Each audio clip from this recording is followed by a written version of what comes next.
क्या आप जानते हो कि परमेश्वर ने प्रकाशित वाक्य यूहन्ना नबी को क्यों दिया, क्यों लिखवाया गया है प्रकाशित वाक्य? इसका सबसे बड़ा कारण क्या है? परमेश्वर ने प्रकाशित वाक्य हम सबके लिए क्यों दिया है? परमेश्वर हमसे क्या डिमांड रखता है, क्या मांग करता है और वो हमसे क्या चाहता है? पुराने नियम में परमेश्वर का वचन कहता है कि तुम होठों से तो मेरा आदर करते हो, लेकिन तुम्हारा मन मुझसे लगा नहीं है, इसीलिए तुम मन का खतना करो, मन का पश्चाताप करो, मन फिराओ और दृढ़ गढ़ की ओर फिरो। और लिखा है, यदि मेरी प्रजा के लोग जो मेरे कहलाते हैं दीन होकर प्रार्थना करें और मेरे दर्शन की खोजी होकर अपनी बुरी चाल से फिरे, मतलब मन फिराए, तो मैं स्वर्ग से सुनकर उनका पाप क्षमा करूंगा और उनके देश को ज्यों का त्यों कर डालूंगा। और लिखा है कि सदम और अमोरा के लोगों ने मन नहीं फिराया, पश्चाताप नहीं किया, वो परमेश्वर की ओर नहीं फिरे, उन्होंने अपने पापों का अंगीकार नहीं किया और ना ही परमेश्वर के आगे अपने आप को जीरो किया। लिखा है, फिर यहोवा ने कहा, सदम और अमोरा की चिल्लाहट बढ़ गई है और उनका पाप बहुत भारी हो गया है, इसलिए मैं उतर कर देखूंगा कि उसकी जैसी चिल्लाहट मेरे कानों तक पहुंची है, उन्होंने ठीक वैसा ही काम किया है कि नहीं, और ना किया हो तो मैं उसे जान लूंगा। परमेश्वर ने सदोम और अमोरा के लोगों को बहुत मौका दिया और लिखा है कि उनका पाप बहुत भारी हो गया है। तो परमेश्वर ने सदोम और अमोरा को आग और गंधक के गोले गिराकर नाश कर दिया। क्यों? क्योंकि वहां के लोगों ने पश्चाताप नहीं किया, मन नहीं फिराया। और दूसरा, जब नीनवे शहर में पाप बढ़ गया था तो परमेश्वर ने अपने अभिषिक्त योना नबी को नीनवे शहर में भेजा। तो योना नबी ने जब परमेश्वर की आज्ञा के अनुसार वहां पर प्रचार किया, कहा कि मन फिराओ, और 40 दिन में परमेश्वर इस जगह को नाश करने पर है, तो वहां के लोगों ने टाट ओढ़कर, बच्चे से लेकर जानवर तक ने, बूढ़ों तक ने, सब ने पश्चाताप किया और अपने पापों की, गुनाहों की क्षमा मांगी और परमेश्वर ने उन पर दया की। दया करने का सबसे बड़ा कारण यही है कि वो दीन होकर परमेश्वर की ओर फिरे और अपने पापों से तौबा किया और मन फिराकर गढ़ की ओर फिरे। गढ़ क्या है? यहोवा हमारा दृढ़ गढ़ है। मैं फिर से कहता हूं, बहुत से ऐसे थे जिनको मन फिराव का अवसर नहीं मिला। लिखा है कि तुम जानते हो कि बाद में जब उसने आशीष पाना चाहा तो अयोग्य गिना गया और आंसू बहा बहा कर खोजने पर भी मन फिराव का अवसर उसे ना मिला। ये एसाव के विषय में है। मतलब बहुत से ऐसे थे जिनको ठोकर खाने के बाद मौका भी नहीं मिला। इसीलिए परमेश्वर यही चिन्ह देता है, यही बात बताता है और यही हमें चेतावनी देता है कि मन फिराओ।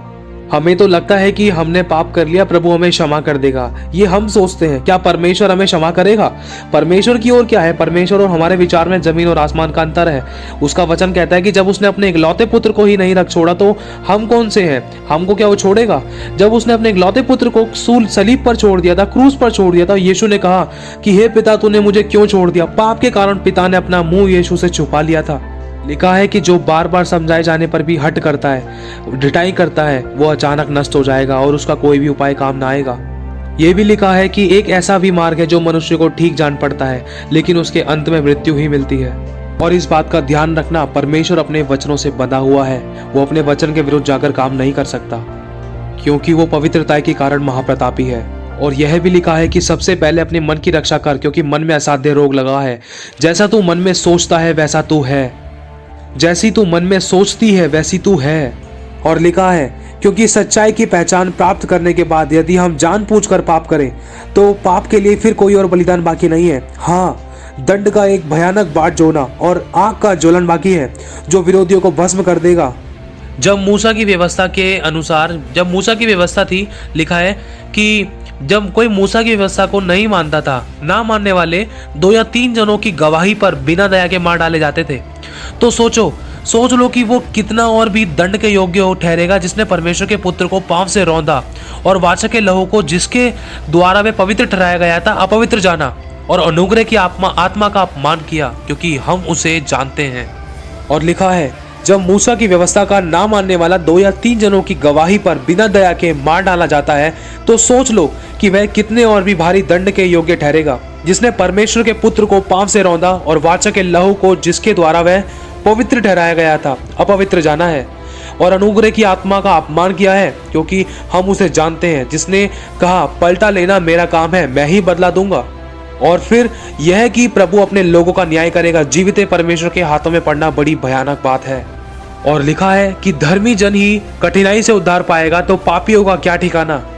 आज हम चाहे रोजाना पानी की बपतिस्मे ले लें, चाहे हम रोजाना बपतिस्मे ले लें, लेकिन अगर पाप कर रहे हैं ना तो कोई फायदा नहीं है।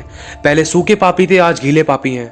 क्यों? क्योंकि हमने पापों से तो मन फिराया ही नहीं। जो हम बुराइयां करते थे, बुराइयों को तो हमने छोड़ा ही नहीं, बुराइयों से तो हम मन फिराकर परमेश्वर की ओर फिरे ही नहीं। हमने तो सिर्फ रीति रिवाज निभा लिए, लेकिन अपने मन को नहीं बदला है, मन का खतना हमने किया ही नहीं, जो परमेश्वर सबसे पहले मांग करता है। सबसे पहला स्टेप है मन फिराना। क्यों? क्योंकि यूहन्ना के द्वारा परमेश्वर ने यही प्रचार किया कि मन फिराओ क्योंकि स्वर्ग का राज्य निकट है। और दूसरा प्रचार यीशु मसीह के द्वारा किया गया कि मन फिराओ क्योंकि स्वर्ग का राज्य निकट आ गया है। और तीसरा प्रचार यीशु मसीह के चेलों के द्वारा, जो 12 और 70 चेले थे, उनके द्वारा यह प्रचार किया गया, मन फिराओ, स्वर्ग का राज्य निकट है, निकट है, निकट है। पौलुस के द्वारा प्रचार किया गया कि अपने मन का खतना करो, मन फिराओ, मन फिराओ और मन फिराओ, स्वर्ग का राज्य निकट है। और पिता, पुत्र, पवित्र आत्मा के नाम से बपतिस्मा लो। पहले मन फिराना है, फिर बपतिस्मा लेना है, फिर उसके बाद पवित्र आत्मा का दान। अगर मन फिरा लिया तुमने तो तुम पवित्र आत्मा का दान यूं ही पालोगे। अगर आप कितने भी बपतिस्मे ले लोगे, चाहे हजारों बपतिस्मे ले लो, चाहे रोज बपतिस्मे ले लो, लेकिन अगर मन नहीं फिराया तो पवित्र आत्मा आपको कहां से मिलेगा? क्योंकि लिखा है मन फिराओ क्योंकि स्वर्ग का राज्य निकट है। पहले अपने मन का खतना करो, अपने मन को पवित्र और निर्दोष और सुरक्षित करके अपने आप को जीवित, पवित्र और भावता हुआ परमेश्वर को बलिदान करके चढ़ाओ। वो किसी की भेंट से प्रसन्न उतना नहीं होता है जितना कि अपनी बात के माने जाने से प्रसन्न होता है। वो चाहता है कि मन फिराकर हम उसके पास लौट आएं। और आखिरी में प्रकाशित वाक्य भी हमें यही चिन्ह और यही चेतावनी देता है कि मन फिराओ। परमेश्वर ने प्रकाशित वाक्य में पहली कलीसिया को भी यही कहा है कि इसलिए तू स्मरण कर कि तू कहां से गिरा है और मन फिरा और पहले के समान काम कर। यदि तू मन ना फिराएगा तो मैं तेरे पास आकर तेरी दीवट को उस स्थान पर से हटा दूंगा। और पिरगमुन की कलीसिया के बारे में परमेश्वर ने कहा है, अतः मन फिरा, नहीं तो मैं तेरे पास शीघ्र ही आकर अपने मुख की तलवार से उनके साथ लड़ूंगा। जिसके कान हो वह सुन ले कि आत्मा कलीसिया उसे क्या कहता है। और थुआतीरा की कलीसिया को भी परमेश्वर ने कहा है कि देख, मैंने उसको मन फिराने के लिए अवसर तो दिया, पर वह अपने व्यभिचार से मन फिराना नहीं चाहती या नहीं चाहता। देख, मैं उसे रोगाशय पे डालता हूँ, और जो लोग उसके साथ व्यभिचार करते हैं यदि वे भी उसके कामों से मन न फिराएंगे तो मैं उन्हें बड़े क्लेश में डालूंगा। इस कलीसिया को भी परमेश्वर मन फिराने की चेतावनी देता है, क्योंकि उसके वचन कहता है कि तुम्हारे सारे धार्मिक काम, धर्म के काम मेरे आगे मैले चिथड़ों के समान है। और सरदीस की कलीसिया को भी परमेश्वर यही चेतावनी देता है, इसलिए स्मरण कर कि तूने कैसी शिक्षा पाई है, अच्छी या बुरी, किस प्रकार की तूने शिक्षा सुनी थी, और उसमें बना रहे और मन फिरा। यदि तू जागृत ना रहेगा तो मैं चोर के समान आ जाऊंगा और कदापि तू न जान सकेगा कि मैं किस घड़ी तुझ पर आ पड़ूंगा। और लौदीकिया की कलीसिया को भी यीशु ने यही चेतावनी दी है, देख, मैं जिन जिन से प्रेम करता हूँ उन सब को मैं उलाहना देता और ताड़ना देता हूँ, इसलिए सरगर्म हो और मन फिरा। देख, मैं द्वार पर खड़ा हुआ खटखटाता हूँ।